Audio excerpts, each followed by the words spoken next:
Hi girls, welcome back to my YouTube channel blushing beauty. कैसे हैं आप सब? आई होप कि आप सब अच्छे होंगे, हैप्पी होंगे एंड सेफ होंगे। सो आज की इस वीडियो में लेके आई हूँ आपके लिए how to organise bridal lehenga after marriage.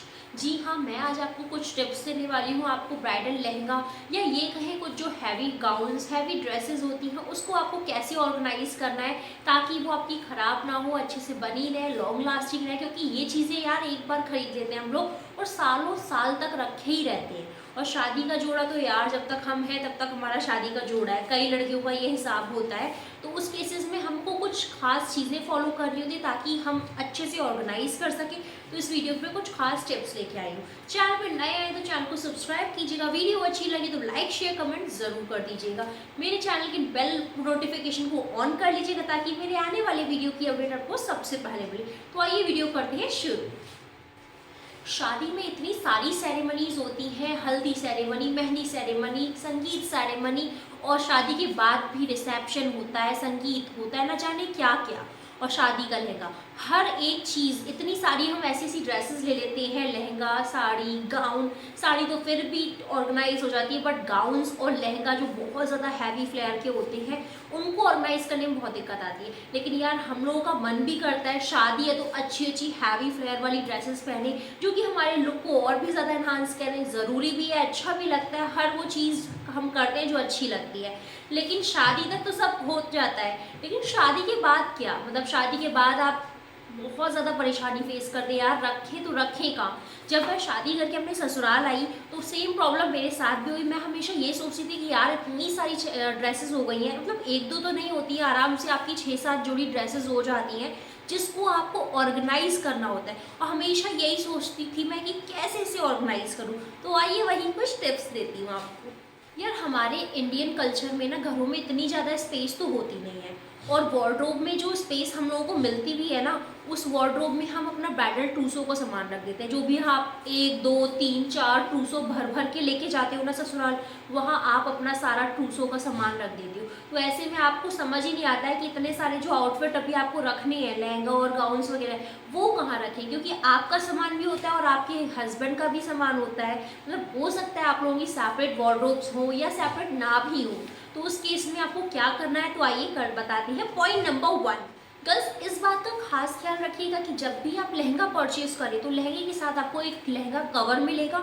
वो लहंगा कवर आप बहुत ज़्यादा संभाल के रखिएगा। वो लहंगा कवर आपको खोना नहीं चाहिए। मेरा 2 लहंगे थे जिसमें से एक लहंगे का कवर खो गया था, तो मुझे काफ़ी ज़्यादा परेशानी होती है उसको ऑर्गेनाइज करने में। इसीलिए मैं आपसे कह रही हूँ, अगर आप 2-3 जितने भी लहंगे खरीद रहे हैं सबके लहंगे कवर संभाल के रखिएगा। पॉइंट नंबर 2, चाहे कितना भी हैवी लहंगा हो, मतलब आपने देखा होगा चाहे कितना भी हैवी लहंगा हो उसको आप लहंगे कवर में ही रखते हैं। तो लहंगा चाहे कैसा भी हो, कितना भी फ्लेयर वाला हो, अगर आप उसे सही तरीके से फोल्ड करेंगे तो वो आपका लहंगे कवर में आ जाएगा। तो वही मैं आपसे कह रही हूँ कि आप लहंगा कवर संभाल के रखिएगा। और जो भी आपके लहंगे हैं, चाहे लाइट वेट है चाहे हैवी है, ब्राइडल लहंगे या नॉन ब्राइडल लहंगे, उन लहंगों को आप फोल्ड करके लहंगे कवर में रखिए। अब लहंगे कवर में जो आपका लहंगा आ जाएगा तो वो छोटे साइज़ में आ जाएगा, फिर आप उसको वार्डरोब में भी रख सकते हैं, या चाहे तो आपकी जो ब्राइडल ट्रॉली या ब्राइडल ट्रूसो आपने खाली किया है उसके अंदर भी रख सकते हैं। मैंने अपने ब्राइडल लहंगे जो ब्राइडल स्टफ़ था वो सारा अपने ट्रॉली में रखा हुआ है, बिकॉज लहंगे की ज़रूरत साल में एक बार ही पड़ती है, तो वो मैंने अपनी वार्डरोब में नहीं रखा हुआ है। पॉइंट नंबर 3, गर्ल्स यहाँ पे एक और चीज़ आपसे कहना चाहूँगी, लहंगा लहंगे कवर में रखने से पहले एक कॉटन के क्लॉथ में लपेट दीजिए। कॉटन का क्लॉथ ऐसा होना चाहिए जिसका कलर ट्रांसफ़र ना हो, और बहुत ही लाइट शेड का मतलब कपड़ा लीजिए। मैंने बेबी पिंक कलर का कपड़ा लिया हुआ है, उसमें करके रखा है। तो अगर आप लाइट शेड का कोई भी कॉटन के क्लॉथ में लहंगे को लपेट के रखते हैं, जैसे लहंगे का ब्लाउज़ अलग लपेट दीजिए, लहंगे का दुपट्टा अलग रैप कर दीजिए कॉटन क्लॉथ में, और लहंगा अलग ड्रेप करके रख दीजिए एक कॉटन क्लॉथ में। उससे फ़ायदा आपको ये होगा, लहंगे की जो डिज़ाइन है वो काली नहीं पड़ेगी, लहंगा ज़्यादा टाइम तक आपका अच्छा बना रहेगा, और साथ ही साथ आपका लहंगे में कोई भी कलर ट्रांसफ़र नहीं होगा। तो इस चीज़ को ज़रूर करिए लहंगा रखने से पहले। लहंगा जब भी आप रखें तो कॉटन की क्लॉथ में रखिए, उसके बाद लहंगा कवर में रखिए। गर्ल्स अगर ये वीडियो इन्फॉर्मेटिव लग रही हो, इंटरेस्टिंग लग रही हो, ज़रा भी हेल्पफुल लग रही हो ना, तो इस वीडियो को दिल से लाइक शेयर कमेंट कीजिएगा। बिकॉज ये सारी चीज़ें मैंने जेन्युइनली फील करी और मैंने एहसास किया कि ये सारी चीज़ें लड़कियों के साथ होती हैं, इसीलिए मैं ये चीज़ें आपके लिए लेके आई हूँ। मैं हूँ आपकी पर्सनल ब्राइडल गाइड। तो कोई भी आपको ब्राइड रिलेटेड क्वेरी है, शादी की शॉपिंग कैसे करें, क्या खरीदें क्या ना खरीदें, हर चीज़ मैंने आपके लिए बनाई हुई है। आप मेरे चैनल की प्लेलिस्ट जाके देख सकते हैं, आपको वैरायटी ऑफ कंटेंट मिल जाएगा। और यहाँ मैंने ग्रूम्स के लिए भी कंटेंट बनाना शुरू कर दिया है। तो अगर ग्रूम है, आप ये वीडियो देख रहे हैं, तो आप भी ग्रूम स्पेशल प्लेलिस्ट को ज़रूर देखिए, वहाँ से आपको आइडिया लग जाएगा। आइए बढ़ते हैं नेक्स्ट पॉइंट की तरफ। अब मैं बात करने वाली हूँ गाउन्स की। तो गाउन्स के केस में ये कहूँगी, देखिए दो तरह के गाउन्स आते हैं। एक होते हैं बहुत फूले फूले फ्लफ़ी से कैन लगे हुए, जो दिखने में लगते हैं बहुत भारी होंगे, लेकिन एक्चुअल में लाइट वेट होते हैं। कह लीजिए वो सिर्फ नेट के होते हैं, कैन लगा होता है, उसमें ऐसा हैवी वर्क नहीं होता है। तो उन वाले गाउन्स को आप हैंग कर सकते हैं, उसमें आपको कोई भी प्रॉब्लम नहीं आएगी, क्योंकि वो लाइट वेट होते हैं। लेकिन अगर आपका गाउन में वर्क है, मतलब अगर आप उसको पकड़ रहे हैं, उठा रहे हैं, वर्क पता चल रहा है आपको हैवी है, तो उसको गलती से भी हैंग मत कीजिएगा। अगर आपने हैंग कर दिया तो उसकी डिज़ाइन ख़राब हो जाएगी, बैठ जाएगी, और वो लुक अच्छा नहीं आएगा, लूज़ सा हो जाएगा आपका गाउन। गाउन की केसेस में हम लोगों को बहुत ज़्यादा प्रिकॉशंस लेने होते हैं। कैसे इसको स्टोर करना है मैं वो बताती हूँ। यार मार्केट से जब आपने ब्राइडल शॉपिंग की होगी तो आपको हज़ारों ना बैग्स मिले होंगे, छोटे साड़ी के अलग, बड़े अलग। तो जो बड़े वाले थैले होते हैं, जिसमें आपने मान लीजिए किसी शोरूम से जाके 5, 7, 11 साड़ियाँ खरीदी, तो उन्होंने इतने बड़े बड़े बैग्स में आपको ना साड़ी रख के दी होंगी। तो वो वाले बैग्स आप संभाल के रखिए। जब भी गाउन को रखने की बारी आती है, जिस गाउन में कैन लगा है, हैवी गाउन है, मैं बहुत ज़्यादा वर्क वाले गाउन की अभी बात नहीं कर रही हूँ। जो आपके कैन वाले गाउन्स हैं, लाइट वेट हैं, जो फ्लफ़ी गाउन्स हैं जिसमें बहुत ज़्यादा घेर है, उस तरह के गाउन को आप हल्का सा फोल्ड करके उसमें रख दीजिए। और उसके ऊपर कोई भी आपको वजन नहीं रखना है, मतलब गाउन के ऊपर आपको कुछ भी ऐसा वेट नहीं रखना है। अगर आप फोल्ड करना चाह रही है तो बस फोल्ड कर दीजिए हल्का सा, वो भी बहुत ज़्यादा छोटा फोल्ड नहीं करना है आपको, थोड़ा सा फोल्ड करिए। उसके बाद आप डायरेक्टली वार्डरोब में रख दीजिए। इससे आपका जो गाउन है वो फ्लफ़ी भी रहेगा, उसकी फ्लफ़ीनेस भी रहेगी सही, कैन भी सही बना रहेगा। बस खास ख्याल इस चीज़ का रखना है गर्ल्स, आपको जब भी आप वार्डरोब में रखें, फिर वार्डरोब चाहे आपकी वुडन की हो, आयरन की हो, या कैसी भी वार्डरोब हो आपकी, उसमें आपको कोई भी आउटफिट रखने से पहले वार्डरोब में आपको कोई भी या तो कॉटन क्लॉथ बिछा लेना है, या वार्डरोब की जो मतलब पेपर आता है वो बिछा लेना है। मतलब वार्डरोब कवर ज़रूर बिछा लेना है, ताकि कोई भी आयरन का जो स्पॉट होता है या लकड़ी के जो स्पॉट्स होते हैं वो आपके आउटफिट्स में ना जाए। तो इस चीज़ का थोड़ा सा ख्याल आपको रखना है। जो भी आउटफिट्स आप स्टोर कर रहे हैं, ध्यान रखिएगा गलती से भी आपको उसमें परफ्यूम नहीं छिड़कना है। परफ्यूम हो, डिओड्रेंट हो, कोई भी जो जिसमें भी अच्छी फ्रेगरेंस होती है, उस तरह की आपको इत्र वगैरह कुछ भी नहीं लगाने हैं। अगर आपने कपड़ों पे डायरेक्टली लगाए तो आपके कपड़े काले पड़ सकते हैं, कलर ट्रांसफ़र हो सकता है, या कोई स्पॉट लग सकता है। देखिए हम लोगों को फैब्रिक का आइडिया नहीं होता है कि हमारा फैब्रिक क्या है, और गलती से भी जब हम परफ्यूम्स लगाते हैं यानी केमिकल्स लगाते हैं, तो केमिकल का स्पॉट रह जाता है, जो कि आपके गाउन्स पे, लहंगे पे बहुत भद्दा लगता है। तो इस गलती को मत कीजिएगा। अगर आप परफ्यूम छिड़क भी रहे हैं कपड़ों पे, तो एटलीस्ट इतनी दूरी से छिड़किएगा ताकि परफ्यूम डायरेक्टली आपके आउटफिट्स पे ना जाए। बात कर लेते हैं अब बहुत ज़्यादा हैवी वाले गाउन्स की, जिसमें बहुत ज़्यादा वर्क होता है, या ये कहूँ जिसमें नीचे से फ्लेयर है, उसका नेक बहुत ज़्यादा हैवी सा है, जिसमें ऊपर कढ़ाई है, नीचे फ्लेयर है, कुछ इस तरह का अगर आपका गाउन है, तो उसको आपको कैसे स्टोर करना है गर्ल्स। उसके लिए मैं खास कहूँगी कि जो भी जहाँ जिस भी पोर्शन में कढ़ाई ज़्यादा है, जिस भी पोर्शन में वर्क ज़्यादा है, उस वाले पोर्शन को आप कॉटन के कपड़े में लपेट दीजिए।